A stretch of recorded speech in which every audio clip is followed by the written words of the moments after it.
लालू प्रसाद यादव के बड़े बेटे तेज प्रताप और उनकी पत्नी ऐश्वर्या राय के तलाक का मामला कोर्ट में है। रिश्ते को बचाने के लिए काउंसलिंग हो रही है। पटना हाई कोर्ट ने दोनों की आखिरी काउंसलिंग की तारीख 28 जून तय की थी। इस दौरान ऐश्वर्या ने पति के साथ रहने की इच्छा जताई, लेकिन तेज प्रताप तलाक चाहते हैं।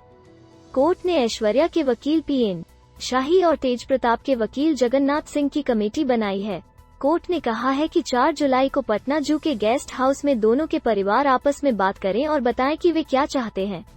अब आपके मन में सवाल उठ रहा होगा कि मैरिज काउंसलिंग क्या है, यह कैसे और क्यों होती है। अगर पति तलाक चाहता है और पत्नी नहीं तो ऐसे में क्या कर सकते हैं। तो चलिए आज जरूरत की खबर में हम ऐसे तमाम सवालों के जवाब जानने की कोशिश करते हैं। हमारे एक्सपर्ट हैं कोकिलाबेन हॉस्पिटल मुंबई के साइकेट्रिस्ट शनिक अजिंक्य और पटियाला हाउस कोर्ट की एडवोकेट सीमा जोशी। सवाल सबसे पहले जानते हैं कि मैरिज काउंसलिंग क्या होती है। जवाब, यह मैरिड कपल पर की जाने वाली एक तरह की साइकोथेरेपी है। इसके जरिए एक्सपर्ट्स उनके रिश्तों में आने वाली समस्याओं को दूर करने की कोशिश करते हैं। इसे ऐसे समझे पंडित की तरह काउंसलर भी आपकी कुंडली ही बनाते हैं। अंतर बस यह है कि वो मन और रिलेशनशिप की कुंडली बनाते हैं। वो कंपैटिबिलिटी देखते हैं। हर व्यक्ति में कुछ कमी तो कुछ अच्छाई होती ही है।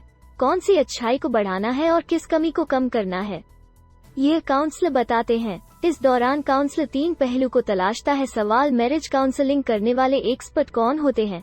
जवाब, ये प्रोफेशनल साइकोलॉजिस्ट होते हैं जिन्हें बोलचाल की भाषा में काउंसलर कहते हैं। इनका काम रिश्ते सुधारने की दिशा में तलाक चाहने वाले पति पत्नी की मदद करना है। सवाल, काउंसलर के पास सिर्फ तलाक के केस वाले ही जा सकते हैं।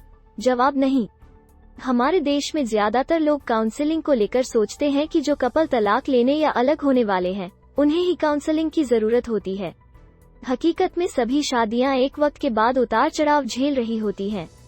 ऐसे लोगों के लिए भी ये एक्सपर्ट मददगार होते हैं। मैरिज काउंसलिंग के लिए साइकोलॉजिस्ट और दूसरे एक्सपर्ट के लिए नियम पहले से तय किए गए हैं। इसकी जानकारी दोनों पार्टनर को पहले दे दी जाती है। इन नियमों को जानने के लिए नीचे लगे क्रिएटिव को पढ़ें। मैरिज काउंसलिंग के ये 2 स्टेप्स होते हैं। सिस्टमेटिक थेरेपी, इस थेरेपी में एक्सपर्ट कपल से उनकी फैमिली बैकग्राउंड, सोशल बैकग्राउंड जानने की कोशिश करता है। उसका मकसद समस्या की जड़ तक पहुंचना होता है ताकि उसे जल्द से जल्द सुलझाया जा सके।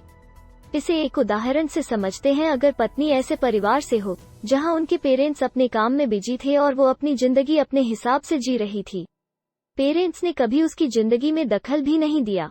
वही पति ऐसे परिवार से हैं जहां जॉइंट फैमिली है, बच्चे और पेरेंट्स के बीच बॉन्डिंग स्ट्रांग रही। ऐसे में दोनों की परवरिश और स्वभाव में अंतर होगा। बिहेवियरल थेरेपी, इसमें दोनों के स्वभाव और बर्ताव को जानने की कोशिश की जाती है। काउंसलर लड़ाई या मनमुटाव की वजह को तलाशता है और उन्हें समझाता है। कई बार क्विक स्टेप्स के तौर पर सिस्टमेटिक थेरेपी को इग्नोर कर सीधे बिहेवियरल थेरेपी पर काउंसलर आ जाते हैं। यह गलत है। सवाल, अगर मामला तलाक का चल रहा और कपल की काउंसलिंग की जा रही है, ऐसे में क्या रिपोर्ट कोर्ट और पुलिस को सौंपनी पड़ती है। जवाब, हाँ, लेकिन अगर जज उसकी मांग करे तब। पुलिस को अगर रिपोर्ट चाहिए तो उसे भी काउंसलर से रिक्वेस्ट करनी पड़ती है। सवाल, क्या काउंसलर के फैसले के आधार पर कोर्ट अपना फैसला सुनाता है। जवाब, नहीं। काउंसलिंग के बाद कोर्ट और पुलिस को काउंसलर अपनी राय दे सकता है। इस रिपोर्ट के आधार पर फैसला सुनाने के लिए जज मजबूर नहीं होता है। अब जानते हैं कि अगर पति तलाक चाहता है और पत्नी नहीं तो ऐसे में क्या कर सकते हैं। पटियाला हाउस कोर्ट की एडवोकेट सीमा जोशी कहती हैं कि ऐसे में पति को कंटेस्टेड डिवोर्स, विवादित तलाक मिल सकता है। इसे एक तरफा तलाक भी कहते हैं। इसमें कोर्ट पति से सबूत मांग सकता है कि उसे क्यों तलाक चाहिए। हिंदू मैरिज एक्ट 1955 की धारा 13 में कंटेस्टेड डिवोर्स के आधार के बारे में साफ तौर से लिखा गया है, जो इस तरह है। एडल्ट्री यह क्राइम है जिसके अनुसार पति या पत्नी में से कोई भी शादी से बाहर किसी के साथ फिजिकल रिलेशन रखता है।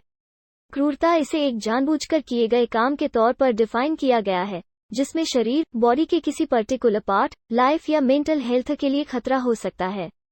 इसमें दर्द पैदा करना, गाली देना, मानसिक या शारीरिक रूप से प्रताड़ित करना शामिल हो सकता है।